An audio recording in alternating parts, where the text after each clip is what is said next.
오늘 고린도후서 13장 5절로 13절 말씀 가지고 신앙을 점검하라, 이런 제목으로 함께 은혜를 나누겠습니다. 요즘 나오는 자동차들은 기술이 발전해서 편리하고 안전합니다. 그래서 특별히 점검하지 않아도 운행하는 데 크게 지장이 없습니다. 그러나 아무리 좋은 차라고 할지라도 일정 시간이 지나면 여기저기 고장이 나게 마련이지요. 그렇기 때문에 오래된 자동차일수록 정비를 더 잘해야 하는 것입니다.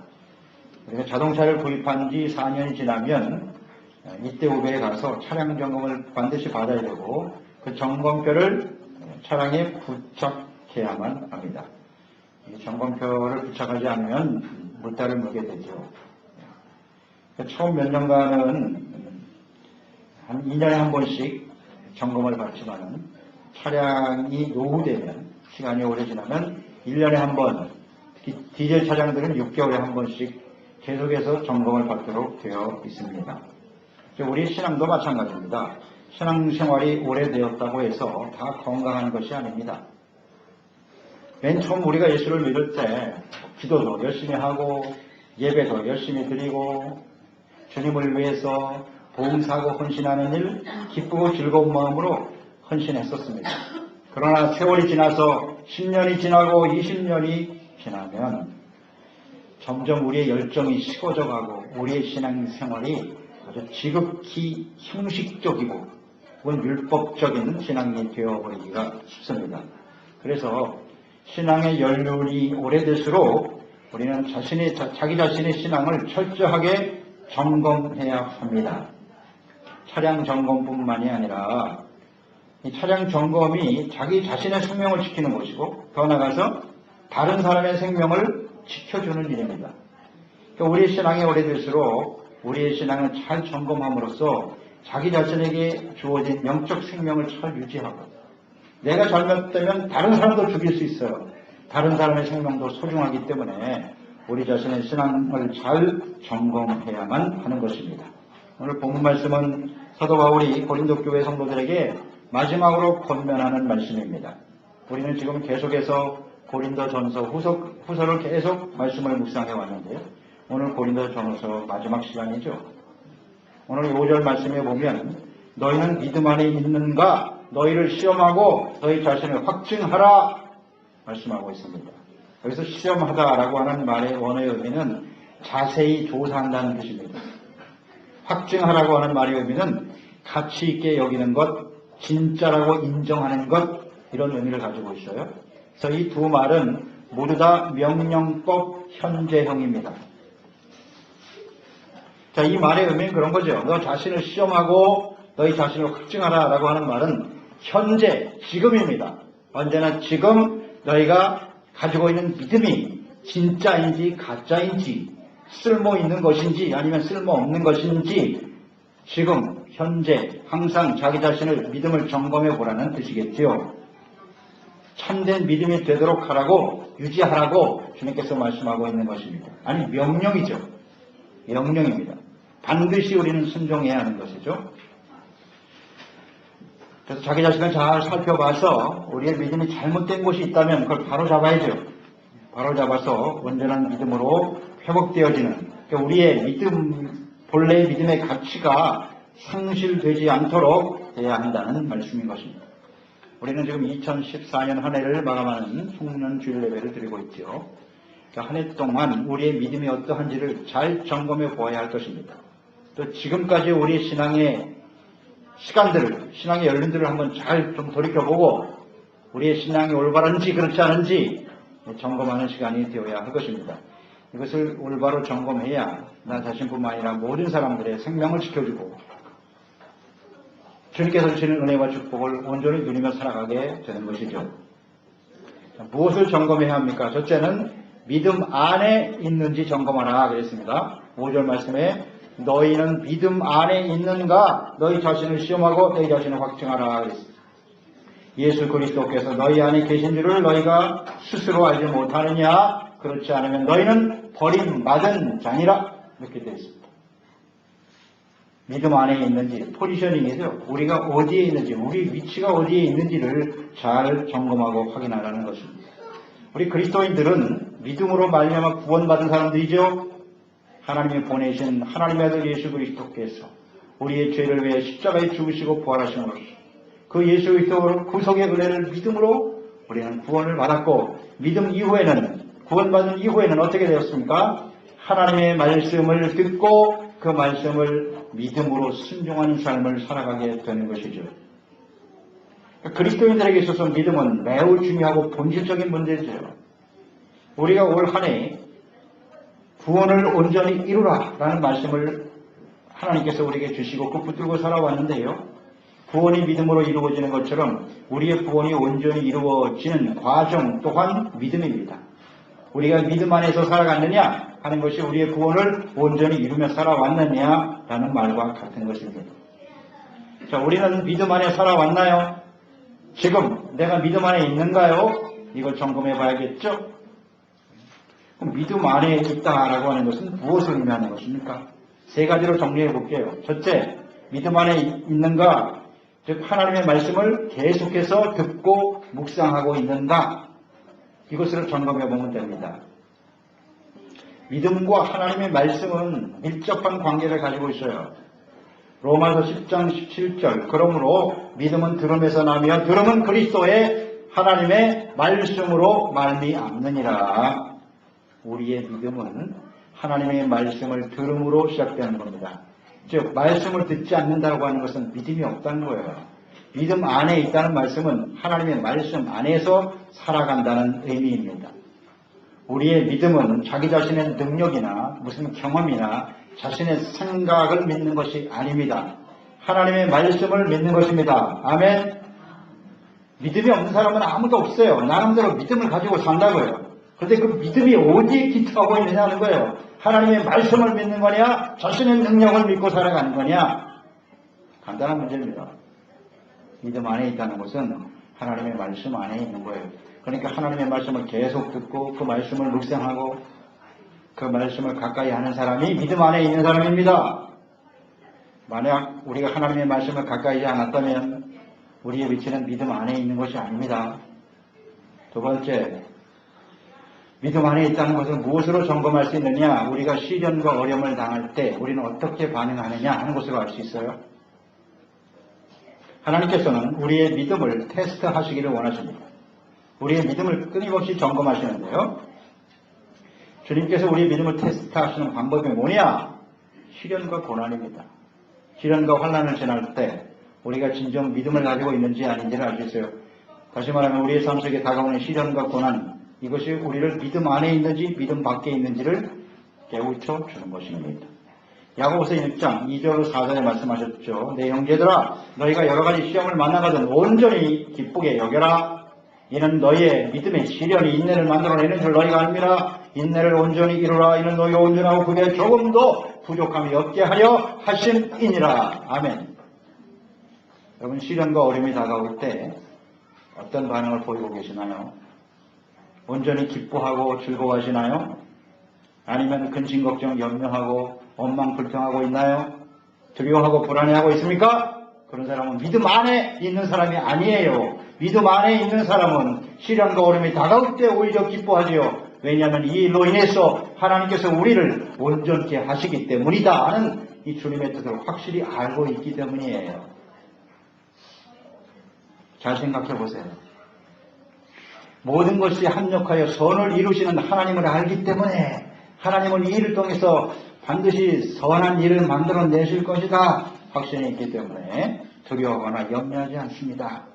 뒤로 물러서지 않습니다. 낙심하지 않습니다. 의심하지 않습니다. 담대한 믿음과 확신을 가지고 나아가게 되는 것입니다. 이런 사람들이 믿음 안에 있는 사람이지요. 잘 확인해 보세요. 나의 위치를. 세 번째, 어떻게 우리가 믿음 안에 있는지 알 수 있을까요? 하나님의 말씀대로 순종하고 있는가. 구원받은 하나님의 자녀들을 향한 하나님의 뜻은 간단해요. 너희가 하나님의 말씀을 잘 듣고 뿌리메로 에스쿠차. 그 다음에 지켜 행하라. 순종입니다. 하나님의 말씀을 어떻게 우리가 순종하고 있느냐 하는 것이 믿음 안에 있느냐 없느냐 하는 것을 알 수 있는 거예요. 행함이 없는 믿음은 그 자체가 죽은 것이에요. 진짜 믿음이 아닙니다. 야고보서를 잘 아시죠? 야고보서의 핵심 요절은 행함이 있는 믿음입니다. 행함이 없는 믿음은 죽은 것이라고 하셨어요. 야고보서 2장 19절로 20절에 이런 말씀 있죠. 내가 하나님은 한 분이신 줄 믿느냐? 잘하는도다. 귀신들도 믿고 떠느니라. 귀신도 하나님이 한 분이라는 사실을 안다는 거예요. 믿는다는 겁니다. 허탄한 사람아, 행함이 없는 믿음이 헛것인 줄을 내가 알고자 하느냐? 그러나 행함이 없는 믿음은 그 자체가 죽은 것이라고 2장 26절에 말씀하죠. 영혼이 없는 몸이 죽은 것 같이 행함이 없는 믿음은 죽은 것이니라. 하나님의 말씀을 듣고 믿음으로 순종하고 있는지를 우리는 항상 점검해 봐야 하는 것입니다.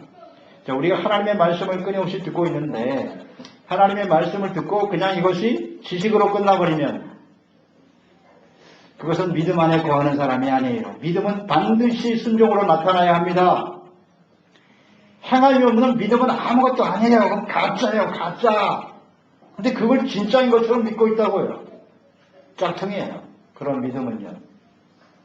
그러니까 우리는 끊임없이 하나님의 말씀을 들을 때 이 말씀을 듣는 목적이 어디에 있느냐. 오늘 우리가 하나님 앞에 나와서 주일날 하나님의 말씀을 듣고 있죠. 이것은 그냥 하나의 종교적인 행위? 아무 의미가 없어요. 왜 말씀을 듣는 겁니까? 이 말씀을 듣고 이 말씀 속에 나타난 하나님의 뜻이 무엇인가, 이 말씀에 비춰진 자신의 모습은 무엇이며 이 하나님의 말씀을 어떻게 내가 순종하면 따를 것인가, 순종하기 위해서 말씀을 듣는 거지요. 순종하는 것이 목적이 아닌 말씀을 듣는 일은 아무 의미가 없어요. 그건 믿음 안에 있는 게 아니에요. 속으면 안 돼요. 자꾸 속는다고 스스로를 속여요.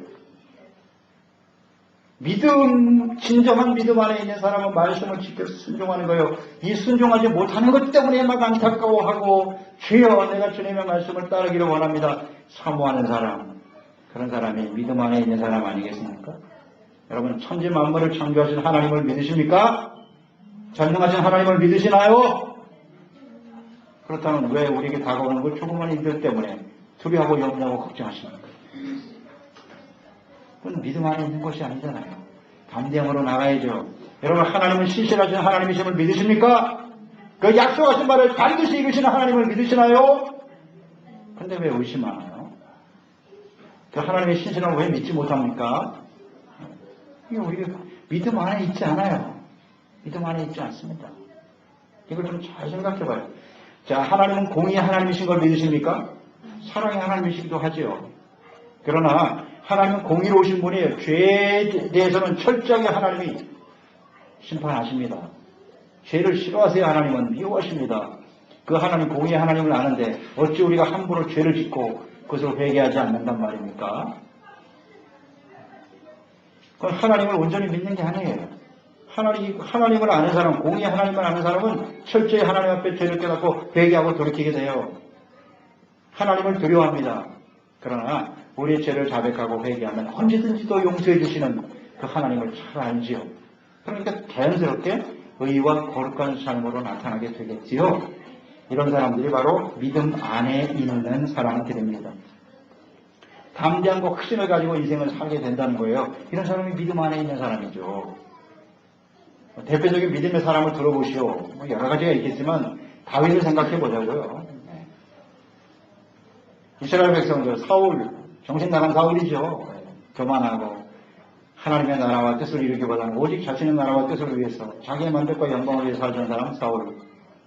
블레셋 사람이 침공해 왔어요. 그 당시에 사울과 이스라엘 군대가 그 골리앗을 보고 벌벌 떨고 있었습니다. 다 두려워하고 있었어요. 그런데 그 어린 소년 다윗이 어찌 저 할례받지 않은 이방인이 하나님의 군대를 모욕하느뇨? 담대하게 일어나서 달려가죠. 그 차이를 아시겠습니까? 사울과 다윗의 차이를 아시나요? 다윗이 달려나가면서 한 말이 뭐예요? 여호와의 구원은 칼과 창에 있지 않다. 나는 만군의 여호와 이름을 가지고 나가노라. 아멘. 믿음을 가지고 나가잖아요. 하나님을 믿는 사람이기 때문에 어린 다윗이었지만 그 장대한 골리앗을 두려워하지 않고 달려갈 수 있었다는 거예요. 다윗이 골리앗을 향해서 나가는 것이 믿음이에요. 그런 게 진짜 믿음이죠. 그러니까 다윗은 믿음 안에 있었어요. 그렇기 때문에 골리앗을 물리쳐 승리하게 되는 겁니다. 아멘. 우리의 삶 속에 아무리 골리앗과 같은 도저히 우리의 능력으로 해결할 수 없는 그런 일들이 우리 앞길을 가로막고 있다고 할지라도 하나님이 우리와 함께 하시면 우리는 능히 승리할 수 있다라고 하는 담대한 믿음과 확신으로 나가는 사람들이 믿음 안에 있는 사람 아닙니까? 여호수아와 갈렙처럼 다른 사람들은 다 안 된다고 하지만 하나님이 함께 하시면 은혜할 수 있어. 믿음으로 향하고 달려가는 사람, 그 사람이 바로 믿음 안에 있는 사람입니다. 오늘 주님께서 또 말씀하신다. 우리가 점검해야 될 중요한 요소 중에 하나가 예수 그리스도가 우리 안에 계시는지를 점검하라 그랬어요. 그리스도인들의 믿음, 우리가 믿음을 가지고 살아간다고 하는 것은 무엇이냐면 예수님과 함께 동행하며 살아간다는 뜻이에요. 예수님이 우리 안에 거하시며 그분과 함께 살아가는 것이 진정한 믿음을 가지는 사람들이에요. 갈라디아서 2장 20절 말씀을 보세요. 내가 그리스도와 함께 십자가에 못 박혔나니 그런즉 이제는 내가 사는 것이 아니요 오직 내 안에 그리스도께서 사시는 것이라. 이제 내가 육체 가운데 사는 것은 나를 사랑하사 나를 위하여 자기 자신을 버리신 하나님의 아들을 믿는 믿음으로 사는 것이니라. 아멘. 예수님과 함께 십자가에 못 박혀 죽은 사람들이 그리스도인들이에요. 근데 그 예수님이 이제 우리 안에 계시대요. 우리 안에. 그 예수님은 어떤 분이냐? 우리를 구원하시기 위해서 자신의 몸을 십자가에 내어주신 그 하나님의 아들을 믿는 믿음이다. 그리스도께서 우리와 함께 계시는 것과 믿음이 같은 말이에요. 그러니까 우리가 믿음 안에 살아간다고 하는 것은 곧 예수 그리스도 안에서 살아간다는 거예요. 우리를 위해 죽으시고 부활하신 예수님, 내가 세상 끝날까지 항상 너희와 함께 있으리라. 그 약속하신 그리스도의 약속의 말씀을 믿고 살아가는 것이죠. 믿음을 가질 때 주님께서 우리 안에 계십니다. 아멘. 믿음과 예수님 안에서의 삶, 예수님과 연합하여 하나 되는 삶은 같은 말이에요. 자, 이걸 점검해 보라고 주님 말씀하셨죠. 그러면 자, 예수님께서 우리 안에 계신지 어떻게 점검해 볼 수 있을까요? 구체적인 적용이죠. 어떻게 하는 것이 예수님 우리 안에 계신 건가요? 자, 요한복음 15장으로 가면 알 수 있어요. 요한복음 15장 5절에 나는 포도나무여 너는 가지다. 그가 내 안에 내가 그 안에 거하면 그 사람이 열매를 많이 맺나니 너희가 나를 떠나서는 아무것도 할 수 없다 그랬어요. 8절에 너희가 열매를 많이 맺으면 내 아버지께서 영광을 받으실 것이요 너희가 내 제자가 되리라. 아멘. 주님이 우리 안에 우리가 주님 안에 이렇게 함께 연합하여 믿음 가운데 살게 되면 어떤 일이 벌어진다고요? 열매를 많이 맺나니. 열매를 맺느냐 안 맺느냐, 이것으로 우리가 예수님이 우리 안에 계신지 아닌지를 알 수 있다. 자, 주님이 원하시는 열매는 어떤 것인지 알겠죠? 자, 우리가 예수 그리스도를 믿는다고 할 때 이것은 단순히 예수 그리스도를 신뢰하는 것만을 의미하지 않습니다. 믿음이 있다는 것은 그리스도가 살아계시고 예수님이 지금도 우리와 함께 계시며 동행하신다는 것인데 그 삶을 통해서 구체적인 열매들이 나타나게 되는 거예요. 그러니까 예수님이 우리 안에, 주님이 우리가 주님 안에 이렇게 하나 되어진 삶이란 말이죠. 그러니까 우리가 예수 그리스도를 믿기 이전에 우리의 삶은 철저하게 자기중심이고 육체의 욕심을 따라 살았어요. 그렇잖아요? 그러니까 육체의 열매들이 나타날 수밖에 없는 거예요. 그러나 예수님이 우리 안에 계시면 달라지죠. 예수님과 같은 마음을 품게 되고 예수 그리스도와 같은 인격을 자연스럽게 열매로 나타나게 되는 거예요. 그것을 우리는 성령의 열매로 보는 거죠. 성령의 열매, 사랑, 희락, 화평, 오래 참음, 자비, 양선, 충성, 온유, 절제, 이 외에는 다 육체의 열매입니다. 이 9가지만이 예수 그리스도 하나님의 인격에 우리가 맺어야 열매예요. 우리가 온전한 믿음을 가지고 예수 그리스도가 우리 안에 계실 때 자연스럽게 나타나는 열매들이죠. 그러니까 이 열매를 비춰보면 알아요. 내가 육체의 열매를 맺고 있다면 난 예수님이 우리 안에 계신 게 아니에요. 우리는 믿음 안에 살아가는 게 아니라고요. 그렇지 않습니까? 분명히 점검할 수 있어요. 그래서 우리는 언제든지 우리가 예수님 안에 있는지 믿음 안에 있는지 이런 구체적인 내용들을 가지고 점검해 봐야 돼요. 확인해 봐야 합니다. 만약에 잘못됐다면 반드시 바로 잡아야죠. 그것이 매우 필요한 주님의 명령이 뭐예요? 명령이기 때문에 우리는 따라야 돼요. 당연히 따라야 되는 것입니다. 5절에 보면 왜 중요하냐면 이런 것들이 없으면 어떻게 된다고요? 버림받은 자니라. 버림받은 자래요. 이런 것이 아니라면 예수님이 우리 안에 우리가 믿음 안에 있지 않는다면 종교적인 모습은 갖고 있을지 모르겠으나 버림받은 자다. 이 버림받은 자라고 하는 이 원어의 의미는 뭐냐면 시험에 불합격한다라는 뜻이에요. 테스트를 했는데 시험을 쳤는데 불합격이야. 과락. 그러니까 당시 동전이 당시에 이 말이 사용될 때 이 동전이 가짜인지 진짜인지를 점검해보고 검사에 불합격한 동전. 그럴 때 이것을 가짜 동전이라고 말할 때 이 단어를 썼다는 거예요. 버림받았다. 그러니까 우리가 이런 신앙의 점검을 좀 잘 해서 예수 그리스도 안에 믿음 안에 바르게 서 있지 않는다면 주님 보시기에 가짜로 판명된다는 거예요. 가짜로 판명이 되어서 하나님의 나라에 들어가기에 부적합한 자가 되는 것이고 가치 없는 자가 되어버리는 것이고 인정받지 못하는 자가 된다. 이것이 바로 버림받은 자라는 뜻이에요. 이 말씀을 잘 생각해야 돼요. 그러니까 우리는 점검해야 되겠어요? 안 해야 되겠어요? 점검해야 합니다. 예수님 안에 있는지 또 하나님 믿음 안에 있는지를 점검해 보세요. 우리가 예수 그리스도를 믿는다고 하면서 예수 그리스도와 동행하는 삶을 살지 못한다면 우리는 진짜 믿음을 가진 사람이 아니에요. 이런 사람들은 예수 그리스도 밖에 있는 사람이고 믿음 밖에 있는 사람이죠. 여전히 자신의 능력과 자신의 힘을 믿고 의지하며 살아가는 사람이에요. 세상 사람과 전혀 다르지 않습니다. 종교적인 모양을 쓸지 모르지만요. 그런 사람은 결국 버림받지 않은 쓸모없는 사람이 되고 만다는 거예요. 여러분 우리가 이 세상에서 쓸모없는 사람이 되는 것처럼 슬픈 일이 어디 있습니까? 그처럼 허망한 일이 어디 있어요? 나름대로 열심히 인생을 살았는데 신앙생활도 하고 주님을 섬겼는데 마지막 주님께서 우리를 점검해 보시고 평가하시는데 야 너는 쓸모없어. 땅땅땅. 그 버려지는 거예요. 버려지는 겁니다. 지옥이 다른 게 아니에요. 지옥이 뭐예요? 쓸모없는 사람이 가는 곳이 지옥입니다. 버려지는 거예요. 쓰레기랍니다.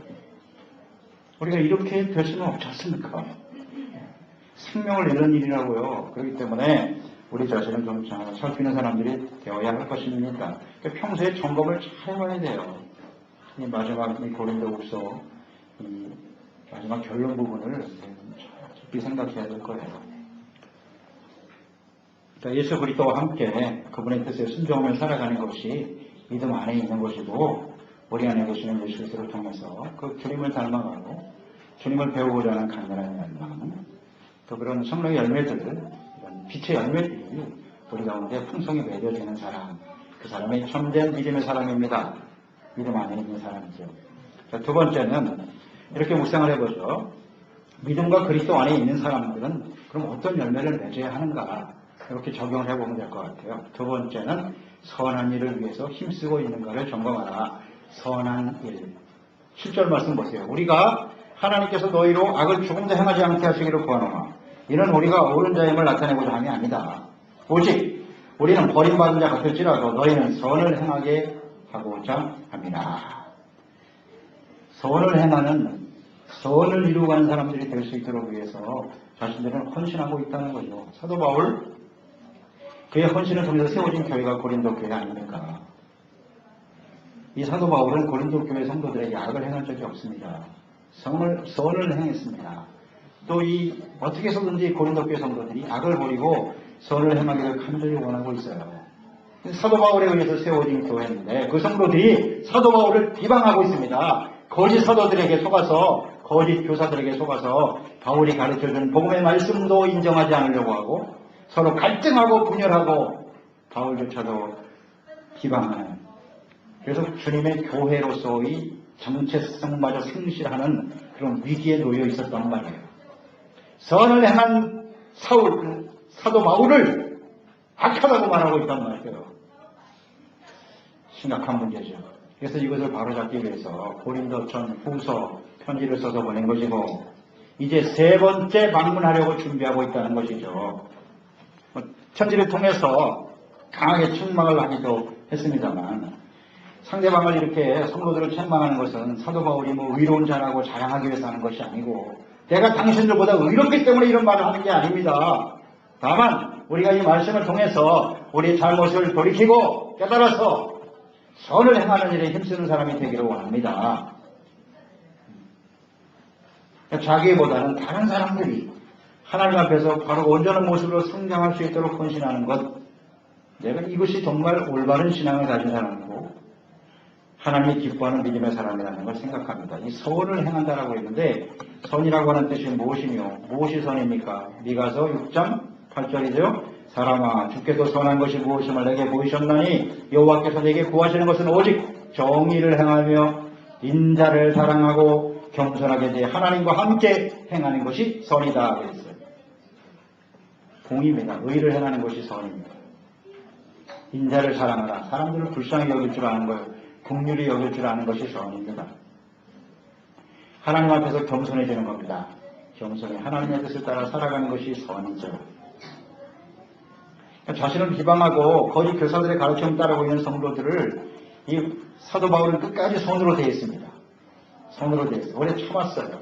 불쌍히 여기고 바로잡아 주기 위해서 했었죠. 그래서 로마서 12장 21절에서 보면 악에게 지지 말고 선으로 악을 이겨라 그랬어요. 이 악을 행하는 사람들 이들을 위해서 끝까지 그들이 깨닫고 회개하고 돌이켜서 선한 모습으로 세워질 수 있도록 헌신하는 것, 이것이 온전한 믿음이에요. 우리가 살다 보면 좋은 사람만 있는 게 아니잖아요.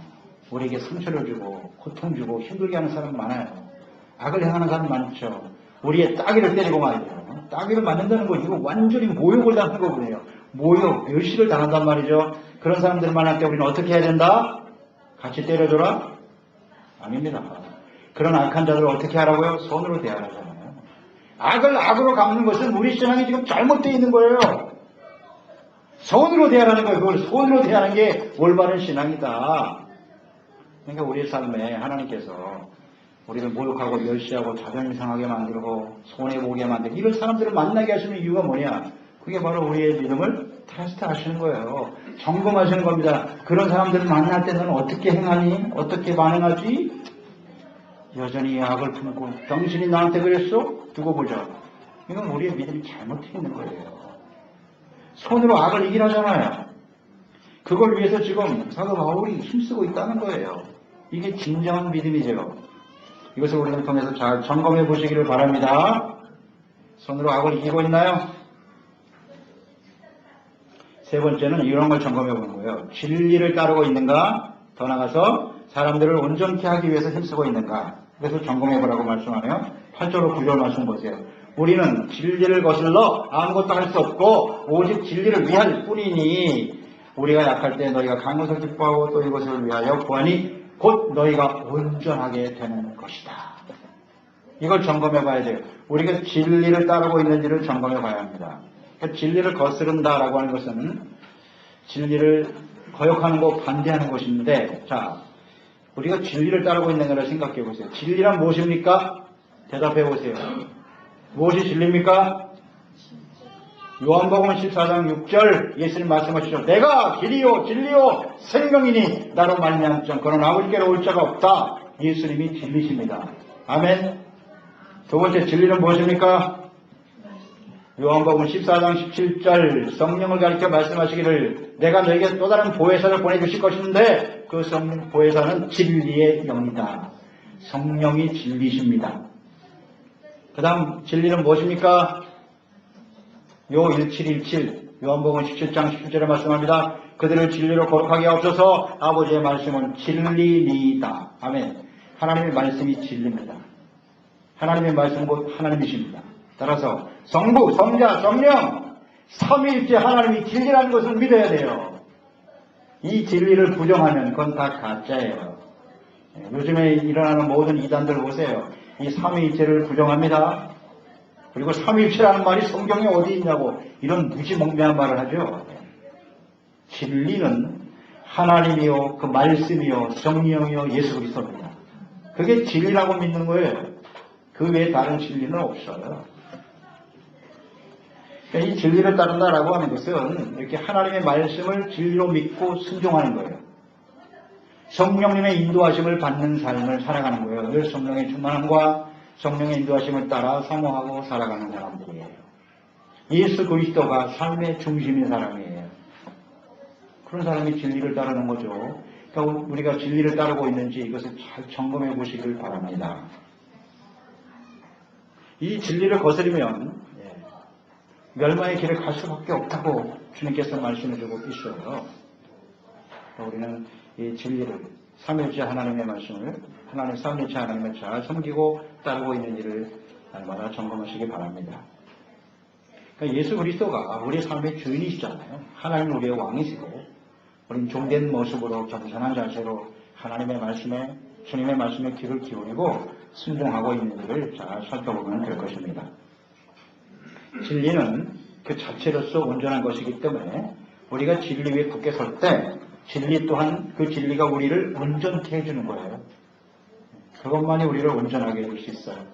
진리 밖에 있는 삶은 불안전해요. 장래가 보장되지 않는 불안한 삶일 수밖에 없어요. 우리가 진리를 따르면 아주 확실해요. 진리는 변하지 않는 가치이기 때문에 진리를 따른 사람은 아주 분명하고 확실한 인생을 사는 거예요. 뭐 이렇게 염려하거나 불안해하거나 뭐 의심하거나 다 진리 안에 있지 않는 사람들이에요.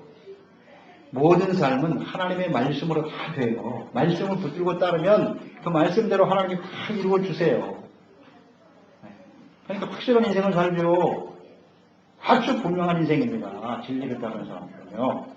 그리고 또 하나 이 진리를 가지고 살아가는 사람은 늘 승리하는 인생을 살 수밖에 없어요. 에베소서 6장 10절에 보면 우리 영적 싸움에 대해서 말씀하고 있죠. 너희가 사람들과 싸우는 게 아니야. 그리스도인의 싸움은 혈과 육의 싸움이 아니라 배후 역사는 악한 원수 마귀와의 싸움이다.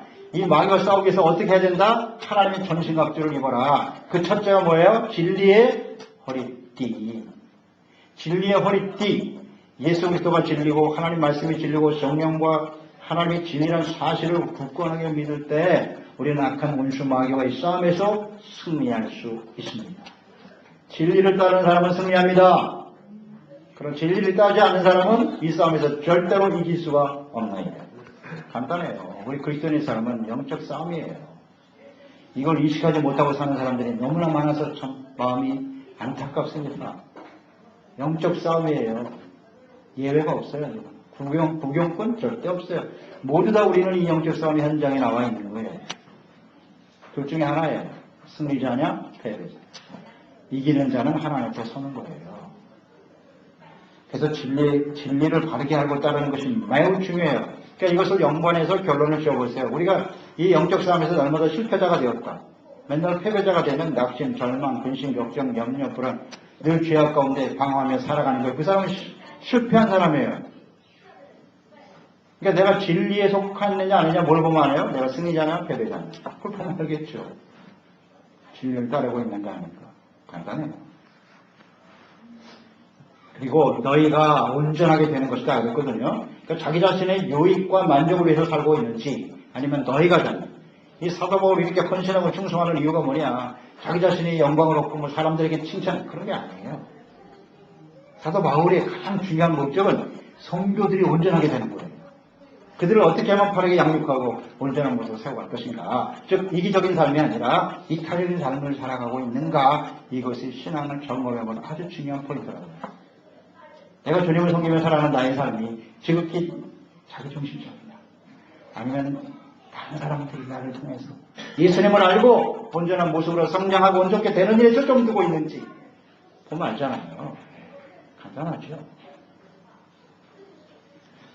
마지막으로 13장 11절 보세요. 마지막으로 너에게 말하는 이 형제들아. 이 정말 내용이거든요. 기뻐하라 온전하게 되며 위로를 받으며 마음을 같이 하며 평안할지어다.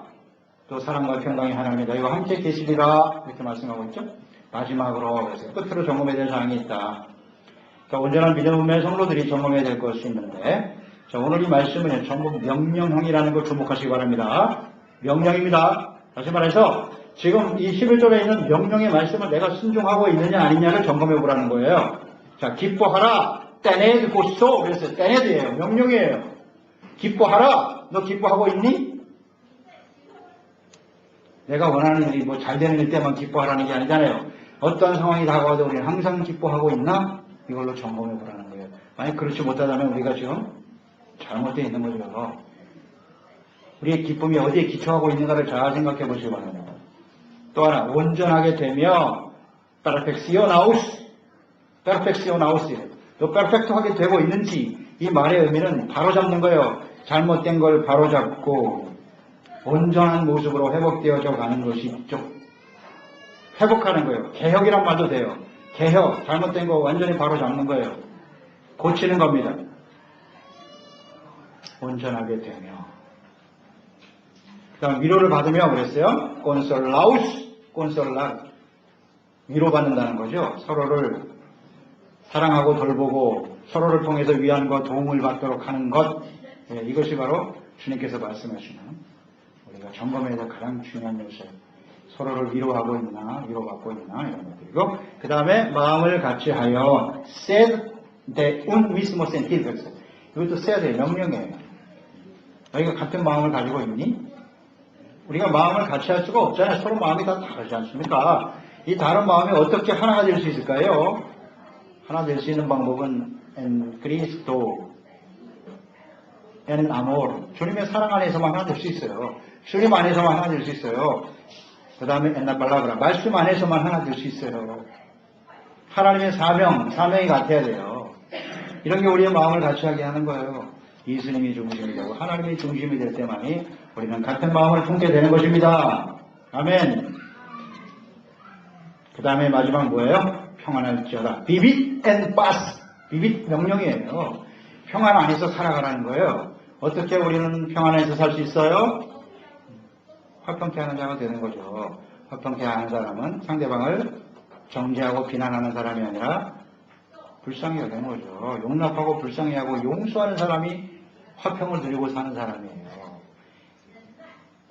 항상 자기에게 맞는 사람만, 자기만 좋아하는 사람하고만 살 수 있나?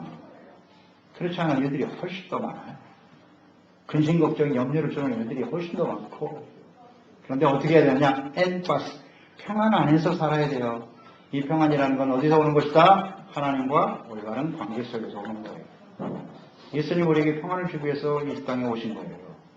그 평안은 죄가 없는 곳에 임하는 것이 평안입니다. 우리가 죄를 가지고 있으면 절대 평안이 없습니다. 아멘. 우리 죄를 주님께 고백하고요. 용서받고 하나님과 관계가 회복될 때 평안이 찾아와요. 그럴 때 다른 사람들을 이해하고 용납하고 그 가운데서 평안한 삶을 살아갈 수 있습니다. 아멘. 여러분 마음속에 평화가 있으신가요? 이 점검해 보는 거예요. 내가 뭐 원하는 게 다 이루어지고 보기 싫은 사람 싹 다 없어지고 아무 문제 하나도 없고 그래야 평안이 찾아온다? 이런 어리석은 인생을 아직도 이렇게 살고 깨닫지 못하면 안 되겠죠? 그런 평안은 없어요. 이 세상에는 절대 없습니다. 예수님 안에서 내가 이해하고 용납하고 불쌍히 여기는 거 내가 가져야 내 마음이 평안할 수 있는 것이죠. 그러니까 이런 평안이 있는지를 점검해 보세요. 이게 다 성령의 열매 아닙니까? 성령의 열매. 육체의 욕심을 따라 살아가는 사람들 마음속에 이런 평화가 절대 있을 수 없습니다. 자, 이 모든 일들은 간단히 요약해보죠. 오직 믿음 안에서 가능한 것이고요. 하나님의 말씀 안에서 이루어지는 것이고요. 예수 그리스도 안에서 성령 안에 있을 때만 가능한 것입니다. 가능한 것입니다. 13절 말씀, 마지막 말씀 보세요. 이것이 온전히 우리 신앙이 온전한 모습으로 세워지기 위해서는 뭐가 필요하냐? 예수 그리스도의 은혜, 하나님의 사랑, 성령의 교통하심이 너희 무리와 함께 있을지어다. 아멘입니다. 삼위일체 하나님이잖아요. 하나님의 은혜가 임해야 이게 가능해지는 거예요. 주님의 은혜라는 거 우리가 겸손할 때, 우리 죄를 깨닫고 회개하고 용서받을 때 하나님의 은혜가 임하죠. 그래야만 주님 안에서 하나 우리의 신앙에 온전히 될 수 있어요. 은혜가 없이는 안 됩니다. 아멘. 그 다음에 하나님의 사랑이 우리에게 부어져야만 온전한 신앙생활을 할 수 있어요. 성령이 우리 가운데 함께 하시고 역사하시면 가능하다니까요. 이것을 위해서 끊임없이 기도하고 우리 삶을 점검하는 삶이 되시기를 바랍니다. 그래서 우리 올해 지금까지 우리 신앙이 어떠한가를 잘 살펴보고 앞으로도 이것이 주님 앞에 가는 그날까지 끊임없이 점검함으로써 하나님을 기쁘시게 하고 많은 사람들을 생명과 구원으로 인도하는 하나님의 신실한 종들이 되시기를 축원합니다. 기도하겠습니다. 하나님 아버지, 오늘도 우리가 주님의 말씀을 듣습니다. 우리의 신앙을 어떻게 점검해야 할 것인가. 오늘 주님께서 아주 분명히 우리에게 명하고 계시네요. 너희가 믿음 안에 있는지 예수 그리스도 안에 있는지 너희를 끊임없이 점검하고 시험해 보라고 하셨고요. 확신하라고 말씀하셨는데요.